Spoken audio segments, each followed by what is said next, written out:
Very good evening to all of you. Welcome to LearnX Nursing. As you all know, we already started our NOSET PYQ series. Okay, and we all believe that this previous year question paper series will be helpful for all the upcoming exams for all of you. Okay, so series 3 तक अब तक हम discuss कर चुके हैं. Today we will discuss series number 4. Okay, so start करते हैं class. ठीक है.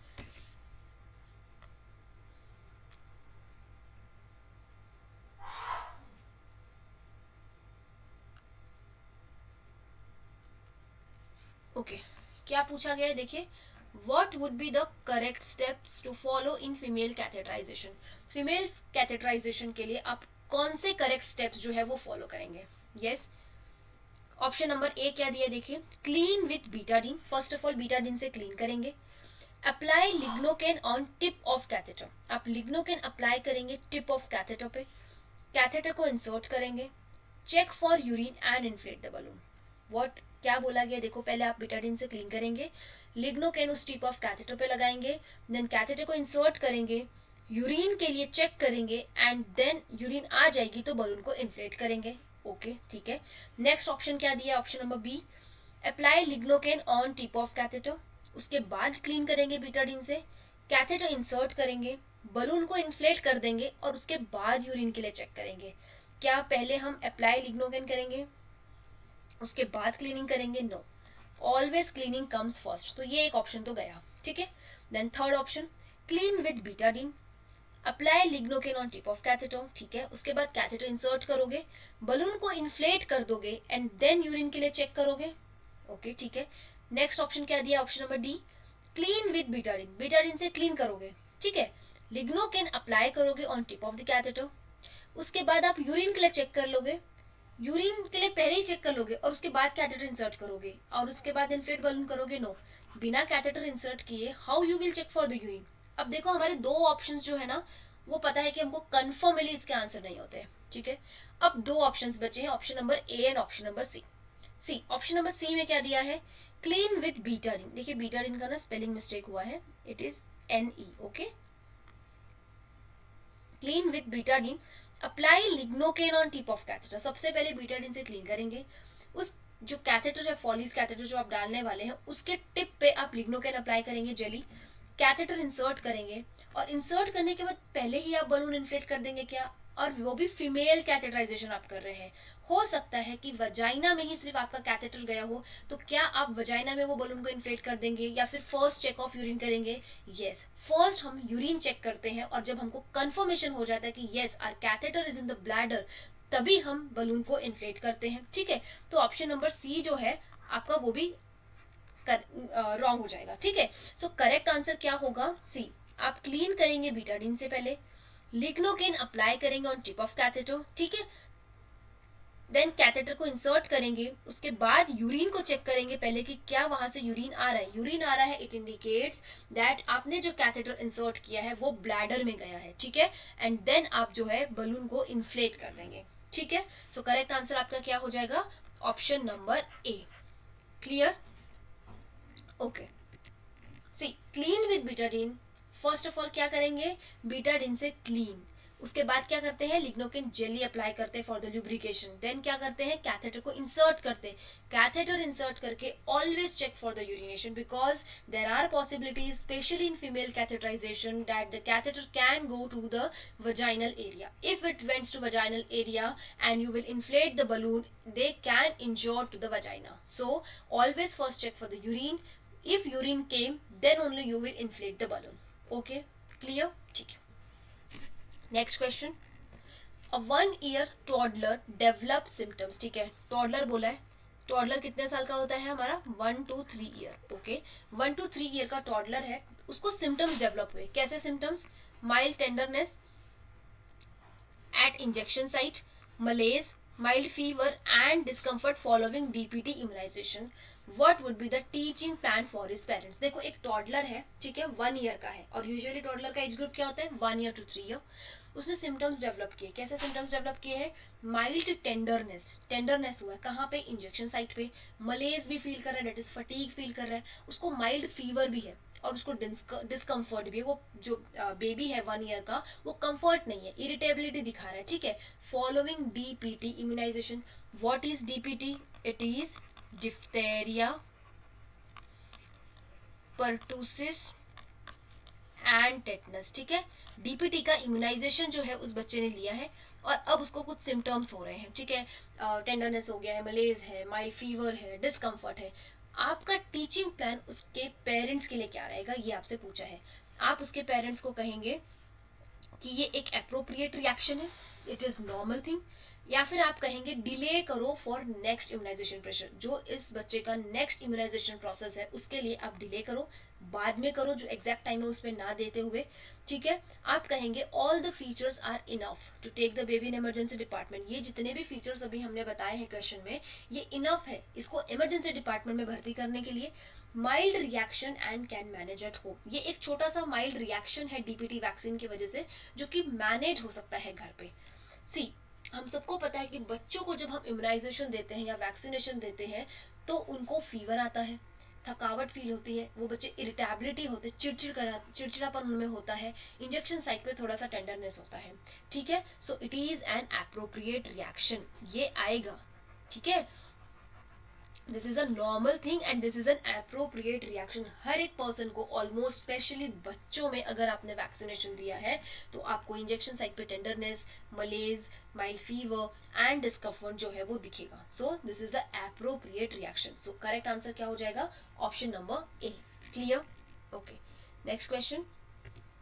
Before that I want to say, देखो हम कभी भी अगर किसी बच्चे को माइल्ड फीवर है, मलेज है, कुछ रिएक्शन भी दिख रहा है, तो भी हम इम्यूनाइजेशन प्रोसेस को कभी डिले नहीं करते। जो उसका टाइम है जिस वैक्सीनेशन का, उसको उसी टाइम पे देना है, ठीक है, नेशनल इम्यूनाइजेशन शेड्यूल के हिसाब से, ठीक है। All the features are enough to take the baby in emergency department. इसमें से ऐसा कोई भी सिम्टम ऐसा नहीं है कि उसको ईआर में लिया जाए या फिर कैजुअलिटी में शिफ्ट किया जाए या फिर एडमिट किया जाए, ठीक है। ये कोई माइल्ड रिएक्शन है, डीपीटी से ऐसा कोई रिएक्शन नहीं आता जिसको हमको घर पे मैनेज करने की जरूरत पड़े। ऑटोमेटिकली 2 डेज के बाद में जो है ये सिम्टम्स जो है वो सबसाइड हो जाते हैं। क्लियर? ओके, नेक्स्ट क्वेश्चन, ठीक है। When inspecting a cardiovascular client, ठीक है, आपका जो क्लाइंट है उसको सीवीएस का प्रॉब्लम है, ठीक है, कार्डियक पेशेंट है वो। The nurse notes that he needs to sit upright to breathe. Nurse ने ये नोट किया कि जो मेरा कार्डियक पेशेंट है, ठीक है, जब वो उसको देख रही थी, इंस्पेक्ट कर रही थी, उसने देखा कि उसको सांस लेने के लिए अपराइट बैठना पड़ रहा है, मतलब फाउलर्स पोजीशन में, सेमी फाउलर पोजीशन में बैठना पड़ रहा है। अगर वो सुपाइन पोजीशन में है तो वो अच्छे से सांस नहीं ले पा रहा है। This behaviour is most indicative for. ऐसी कौन सी कंडीशन उस कार्डियक पेशेंट में प्रेजेंट होगी जिसके कारण उसको ब्रीदिंग डिफिकल्टी हो रही है, और वो सिर्फ और सिर्फ जब बैठता है, ठीक है, सेमी फाउलर पोजीशन में होता है, फाउलर पोजीशन में होता है, या फिर सिट अपराइट होता है, तभी वो जो है ब्रीदिंग जो है उसकी वो अच्छे से कर सकता है। तो ऐसे कौन सी कंडीशंस में हमको ये देखने के लिए मिलेगा? पेरिकार्डाइटिस में, एंजाइटी में, कंजस्टिव हार्ट फेलियर में, या फिर एंजाइना में। सी, एंजाइना में पेन होता है, पेन के कारण ऑर्थोपनिया नहीं होता, ठीक है, डिज्निया नहीं होता। एंजाइटी के कारण कभी भी जो आर है ना वो बढ़ता है, ठीक है। कोई भी पोजीशन में रहो, एंजाइटी के कारण जो है ना आपको ब्रीदिंग डिफिकल्टी हमेशा होती है, ठीक है। पेरिकार्डाइटिस, सॉरी, एंजाइटी में अगर आप अपराइट पोजीशन में बैठो, सीधा लेट जाओ या सीधा बैठो, सेमी फाउलर रहो, फाउलर रहो, आपका रेस्पिरेटरी रेट जो है वो इंक्रीज ही रहेगा, ठीक है, तो ये भी नहीं होता है। पेरिकार्डाइटिस में क्या होता है? Infection and inflammation of pericardium layer of the heart, ठीक है। बट क्या उसके कारण ऐसा होगा कि जब वो पर्सन, जो आपका कार्डियक पेशेंट है, जब वो अपराइट में पड़ेगा सिर्फ तभी उसको जो है सांस लेने में कोई दिक्कत नहीं होगी, otherwise he feel dyspnoea? No. ये हमको दिखेगा कंजस्टिव हार्ट फेलियर में। क्यों कंजस्टिव हार्ट फेलियर में हमको सिर्फ वो सिटिंग पोजीशन में ही अच्छे से सांस ले पाएगा? बिकॉज कंजस्टिव हार्ट फेलियर की वजह से होता है पल्मोनरी एडीमा, ठीक है। जब पल्मोनरी एडीमा हो जाएगा जिसके कारण क्या होगा, जो अच्छे से एक्सपांशन होना चाहिए वो नहीं होगा, ठीक है। पल्मोनरी एडिमा की वजह से जो भी पेशेंट है उनको डिफिकल्टी इन ब्रीदिंग होती है, और जब वो पेशेंट्स जो है अपराइट पोजीशन में रहेंगे पल्मोनरी एडिमा वाले पेशेंट्स, तो वो अच्छे से जो है वो ब्रीथ कर सकते हैं, ठीक है। मतलब उनको नॉर्मल ब्रीदिंग के लिए they need to seat upright, okay. क्यों होता है कंजेस्टिव हार्ट फेलियर में ये ऐसा बिहेवियर क्यों देखने के लिए मिलता है कार्डियक पेशेंट्स का? बिकॉज पल्मोनरी एडिमा हो रहा है। ये पल्मोनरी एडिमा क्यों होता है? क्योंकि देखो हार्ट जो है ना वो फेल हो चुका है, अब वो पर्टिकुलरली जिस तरीके से पंप आउट करना चाहिए ब्लड को वो नहीं कर रहा है, जिससे कि जो ब्लड वेसल्स में है अगेन फिर से बैक ऑफ द ब्लड जा रहा है, ठीक है। जिसके कारण क्या होगा, fluid accumulation in lungs present होता रहेगा, जिसको हम पल्मोनरी एडिमा कहते हैं। पल्मोनरी एडिमा होगा तो again what will it leads to? It leads to dyspnoea, ठीक है। इसीलिए डिस्निया के लिए हम क्या करते हैं, अगर सेमी फाउलर पोजीशन या फाउलर पोजीशन देते हैं या अपराइट पोजीशन देते हैं, सिटिंग पोजीशन देते हैं, तो ब्रीदिंग जो होती है वो इम्प्रूव होती है, ठीक है। इसीलिए कार्डियोवैस्कुलर पेशेंट में अगर नर्स ने देखा कि उसे अच्छे से सांस लेने के लिए सिटिंग अपराइट की जरूरत पड़ रही है, इट मींस उसको कंजेस्टिव हार्ट फेलियर या फिर पल्मोनरी एडिमा की कंडीशन है। क्लियर? ओके, ठीक है। Next question, on psychiatric interview, ठीक है, हमारे साइकेट्रिक का क्वेश्चन आ गया। On psychiatric interview a patient had the following thought sample, ठीक है, उसके कुछ थॉट का सैंपल दिया हुआ है, हे मे पे रे डे, हे मे पे रे डे, ठीक है। It is a sample for, okay. ये नियोलिज्म का सैंपल है, क्लैंग एसोसिएशन का है, डिरेलमेंट का है, या फिर लूजनिंग ऑफ एसोसिएशन का है। सी, हे मे पे रे डे, ये क्या बता रहा है? मीनिंग तो कुछ भी नहीं है बट राइमिंग वर्ड्स में है, ठीक है। चलो ठीक है, देखते हैं नियोलॉजिज्म क्या होता है। नियोलॉजिज्म मतलब सिंपल है कि इन्वेंट करना न्यू वर्ड को, ठीक है, कॉइनिंग ऑफ न्यू वर्ड्स, नए वर्ड्स का इम्प्लीमेंट करना या फिर इन्वेंट करना, ओके। देन क्लैंग एसोसिएशन का मतलब क्या होता है? क्लैंग एसोसिएशन में ऐसा होता है कि ऐसे वर्ड्स को क्लब करना या फिर ऐसे राइमिंग वर्ड्स का यूज करना, ठीक है, जो साउंड तो सिमिलर करते हैं बट उनका मीनिंग जो है वो कुछ भी नहीं बनता है, ठीक है। They are different but sounds जो है वो सिमिलर रहेगा, ठीक है। सिमिलर साउंड्स कह सकते हैं, मैं इसका डेफिनेशन लिखवा कर देती हूँ आपको कि सिमिलर साउंड्स, ठीक है। डिरेलमेंट का मतलब क्या होता है? The topic after changes from one sentence to another, ठीक है। टॉपिक जो है वो चेंज करते हैं from one sentence to another, complete topic change होता है, ठीक है। और लूजनिंग ऑफ एसोसिएशन में क्या होता है? कोई भी एसोसिएशन नहीं है, थोड़ी देर पहले वो किसी और टॉपिक के बारे में बात कर रहा है, ठीक है, और थोड़ी देर बाद में जो है ना वो एकदम से स्किप कर लेगा किसी और चीज पे, लाइक दैट डिरेलमेंट हम कह सकते हैं, ठीक है। तो लूजनिंग ऑफ एसोसिएशन में तो कहीं राइमिंग वर्ड्स नहीं आ रहे, डिरेलमेंट में भी नहीं आते, और नियोलिज्म में तो नया वर्ड बनता है। सो हमारा करेक्ट आंसर यहाँ पे क्या होगा? Clang association. अब ये क्लैंग एसोसिएशन क्या होता है? I will tell you, please write down the definition of clang association, ठीक है।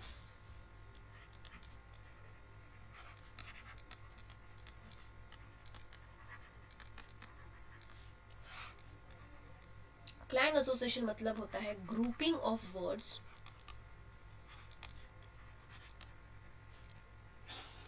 ठीक है, usually rhyming words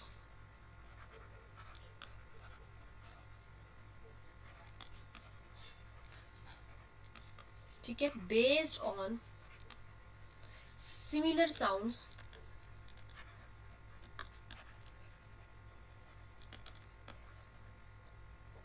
even though the words themselves don't have themselves don't have any logical reason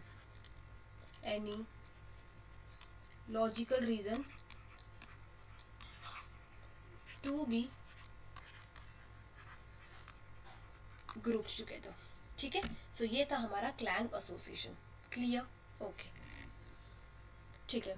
next question, a patient has sudden cardiac arrest, एक patient है जिसको suddenly cardiac arrest हो चुका है, what would be the first line management of the patient. आपसे पूछा गया कि एक पेशेंट को कार्डियक अरेस्ट हो गया है तो आप सबसे पहले फर्स्ट लाइन मैनेजमेंट जो है वो क्या करेंगे, ठीक है। आप कॉन्शियसनेस चेक करेंगे उस पेशेंट का, उसकी ब्रीदिंग पहले चेक करेंगे, उसका पल्स पहले चेक करेंगे, या फिर उसको कंप्रेशन जो है वो पहले चेक करेंगे।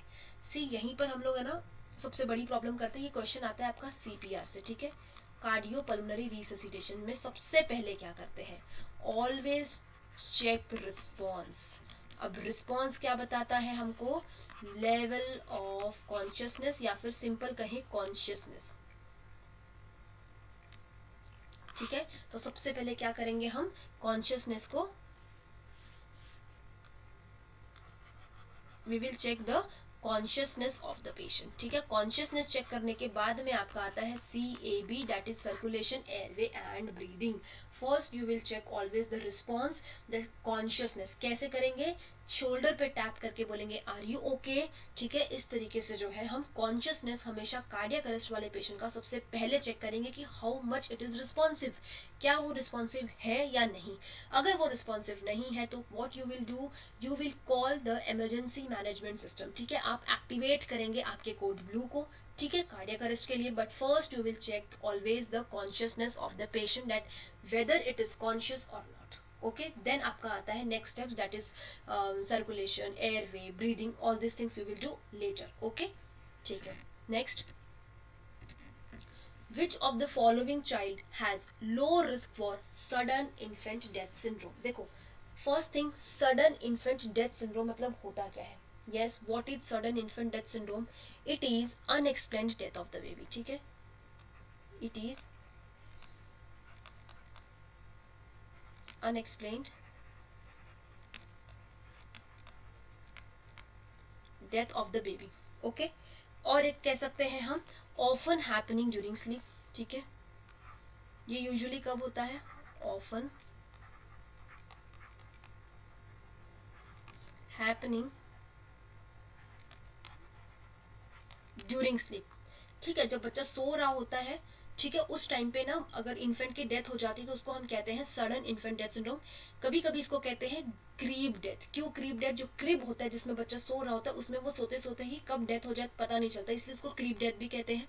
ठीक है, SID इसको क्या कहते हैं, unexplained death of the baby. We don't have any explanation behind the reason behind the death of the baby, but simple we know is that patient जो बेबी है, जो इन्फेंट है, that is dead. Okay, he was sleeping but now he is dead. Okay, so कौन से ऐसे infant है या child है जिनको लो रिस्क होगा सडन इन्फेंट डेथ सिंड्रोम का, जो चाइल्ड सुपाइन पोजीशन में सोता है, the child lying on back, has history of previous child had sudden infant death syndrome, जो इनको ऑलरेडी एक बच्चा ऐसा है जिसको सडन इन्फेंट डेथ सिंड्रोम की हिस्ट्री है। ठीक है, या फिर जो चाइल्ड एब्डोमेन की मतलब कि प्रोन पोजीशन के बल पे सोया हुआ है, एब्डोमेन के बल पर सोया हुआ है।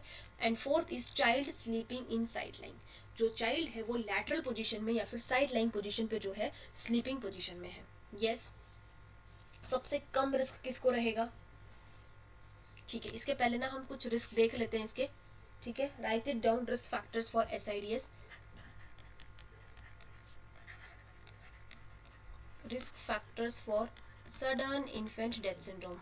ओके, फर्स्ट रिस्क फैक्टर लिखो, hypothermia.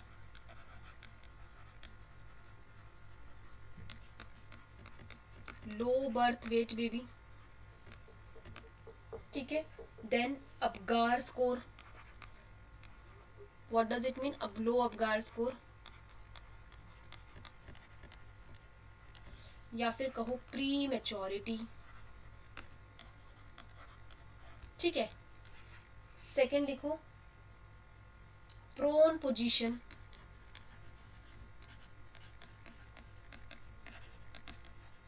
It is the most common. ठीक है, थर्ड लिखो स्लीपिंग ऑन एब्डोमेन।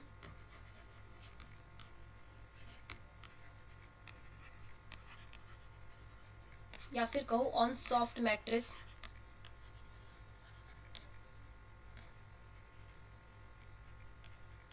ठीक है, नेक्स्ट इसमें लिखो आप रेस्पिरेटरी डिसऑर्डर्स।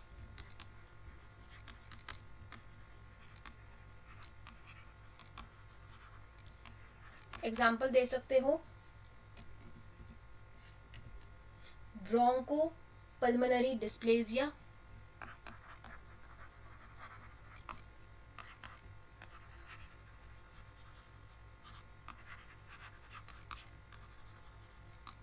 ठीक है, सो ये क्या है, रिस्क फैक्टर्स है SIDS के। ओके, और एक और इसमें ये भी आता है, has history of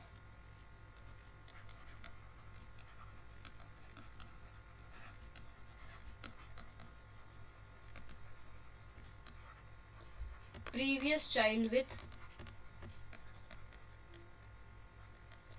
SIDS।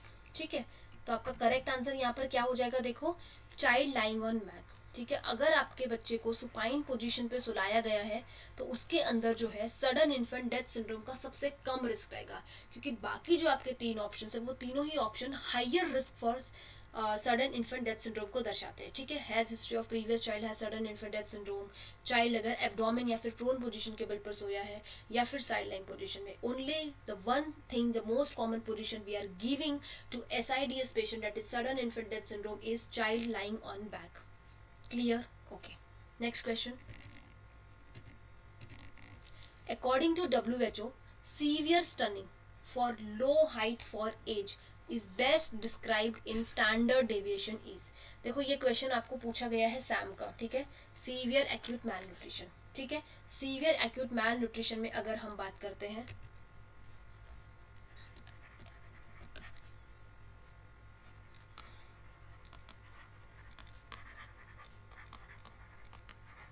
Wait for height कितना होता है, इट इज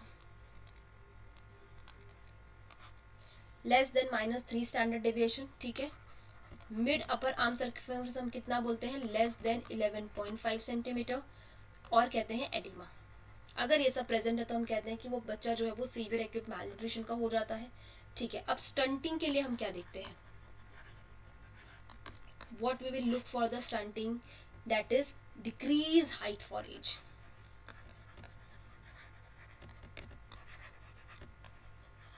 ठीक है, और इसमें कितना आता है, अगर हम बात करते हैं स्टैंडर्ड डेविएशन की, it is less than -3 standard deviation. ठीक है, और वेस्टिंग क्या बताता है, यस, वेस्टिंग क्या इंडिकेट करता है, decrease weight for height, decrease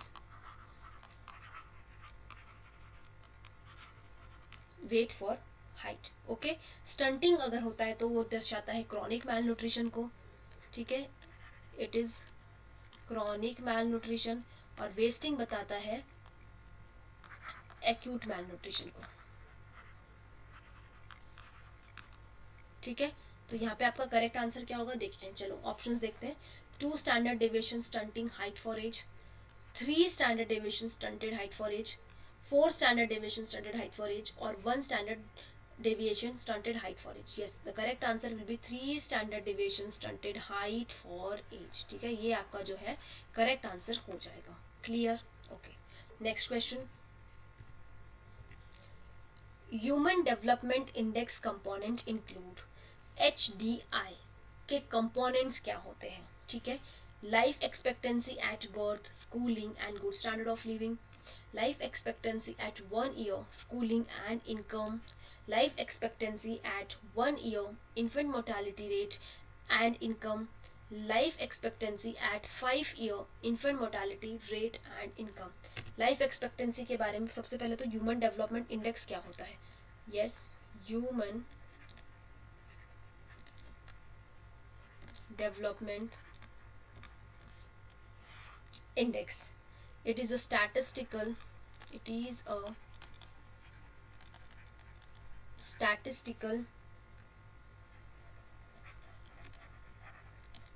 composite index of life expectancy, ठीक है, education and per capita income,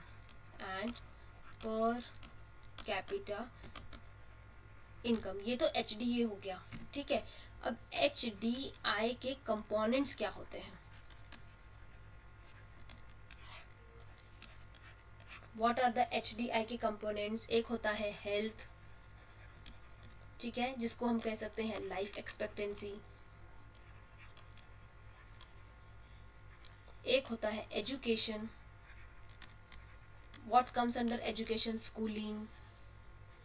ठीक है, एक होता है लिविंग स्टैंडर्ड,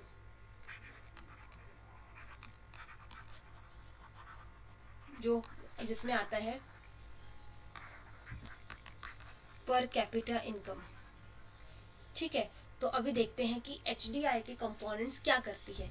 यस, हमारा ऑप्शन नंबर ए सही होगा, life expectancy at birth, schooling and good standard of living. ठीक है, सो देखो ह्यूमन डेवलपमेंट इंडेक्स कौन से कंपोनेंट्स इंक्लूड करता है, लाइफ एक्सपेक्टेंसी एट बर्थ, क्योंकि वो पर कैपिटा इनकम के हिसाब से कंप्लीट निकालता है। ठीक है, बर्थ से life expectancy at 1 year, schooling and income. ये जो सेकंड ऑप्शन नंबर बी है वो क्यों गलत हुआ, क्योंकि वहां पे लाइफ एक्सपेक्टेंसी एट 1 ईयर से दिया है। अगर हमको किसी की लाइफ एक्सपेक्टेंसी चेक करनी है तो it will always start from birth, life expectancy at birth, schooling and good standard of living, this will be the human development index component. Clear, बाकी जो आपके ऑप्शन है वो नहीं बनते। ठीक है, no life expectancy at 1 year, no life expectancy at 1 year infant mortality rate and income, and not life expectancy at 5 year infant mortality and income। Income दिया है तो इनकम के ऊपर आप जाएंगे नहीं, उसके मेन कंपोनेंट कौन से होते हैं देखो, health education, health education and living standard. ठीक है, तो इसके हिसाब से हमारा ऑप्शन नंबर 1 जो है वो करेक्ट आंसर होगा। Clear, life expectancy at birth, schooling and good standard of living, these are the 3 components of human development index. Clear, okay, ठीक है। A nurse taking care of a patient with chest tube drainage suddenly notices that there is no fluctuation in the water seal tube। ठीक है, water seal drainage के ऊपर आपको question दिया गया है कि अब तक के जो है ना उस पेशेंट के चेस्ट ट्यूब ड्रेनेज में फ्लक्चुएशंस हो रही थी, मतलब कॉलम मूवमेंट जिसको हम कहते हैं वो प्रेजेंट थी। ठीक है, which of the following action should the nurse take first. देखो क्या बोला है, एक नर्स है, ठीक है, जो कि पेशेंट को देख रही, जिसको चेस्ट ट्यूब ड्रेनेज प्रेजेंट है। ठीक है, सडनली उसने क्या देखा कि जो फ्लक्चुएशन हो रही थी, जो column movement water seal drainage में हो रही थी, वो अब नहीं हो रही है, सडनली वो स्टॉप हो गई है। तो which of the following action should the nurse take first. तो नर्स ऐसे कंडीशन में सबसे पहले कौन सा एक्शन लेगी, वो टर्न करेगी पेशेंट को to the unaffected side, physician को इन्फॉर्म कर देगी, ट्यूबिंग को चेक करेगी कि कहीं वो किंक तो नहीं हो गई है, या फिर मिल्किंग स्टार्ट कर देगी चेस्ट ट्यूब की। Yes, she will do check the tubing to ensure there is no kinking, कहीं बीच से वो किंक तो नहीं हो गया जिसके कारण वो जो वाटर सील ट्यूब ड्रेनेज में जो कॉलम मूवमेंट्स हो रही थी वो बंद हो गई। ठीक है, क्लियर, ओके। अब इसमें ना हम कुछ पॉइंट्स देख लेंगे। ठीक है, ये लिख लीजिए, conditions where fluctuation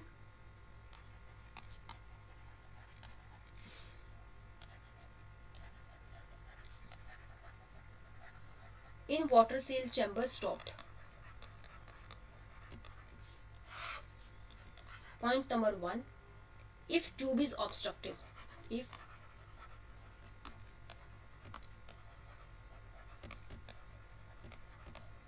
tube obstruct हो गई है, ठीक है, if any dependent loop exist or resolve, if dependent loop exist or resolved, ठीक है, या तो कुछ एग्जिस्ट हो गया या फिर रिजॉल्व हो गया, any dependent loop, if the suction is not working properly. ठीक है, इफ सक्शन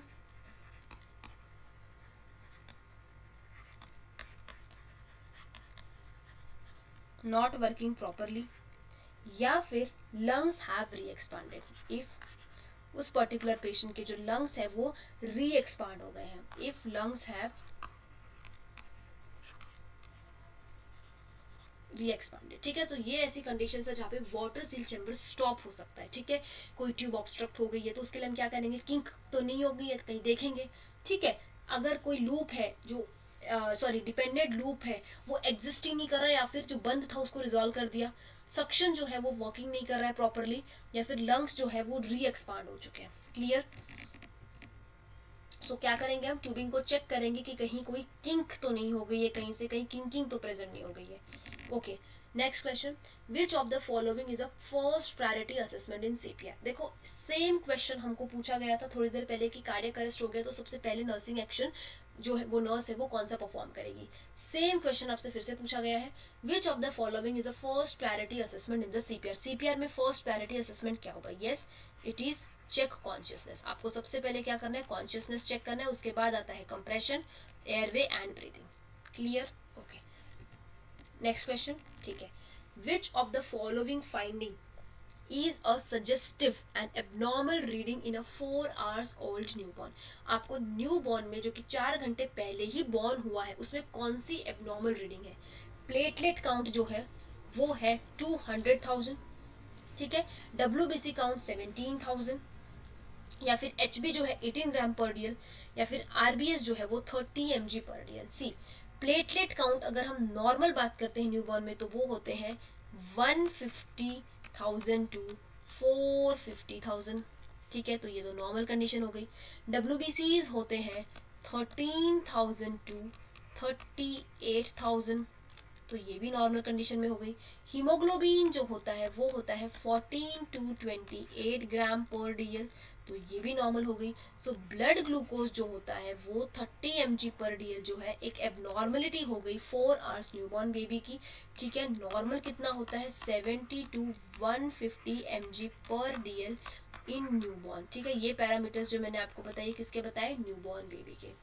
क्लियर है? अगर आपसे पूछा विच of the following finding is a suggestive and abnormal finding in a 4 hours old newborn, the answer will be blood glucose 30, ठीक है। और ये ब्लड ग्लूकोज कम किस में होता है? Infant of diabetic mother, diabetic mother थी, बच्चे को ग्लूकोज कम नहीं होगा क्योंकि फीटस जो है वो कंप्लीट 9 मंथ्स डिपेंड रहता है मदर पे, किसके लिए? ग्लूकोज के लिए। अब मदर को डायबिटीज था, बच्चा बाहर आ गया तो बच्चे को क्या होगा? हाइपोग्लाइसेमिया। ये हमेशा ध्यान रखना, इन्फेंट ऑफ डायबिटिक मदर को कभी भी रेस्ड ग्लूकोज नहीं मिलेगा, हमेशा डिक्रीज ग्लूकोज मिलेगा, हाइपोग्लाइसेमिया मिलेगा।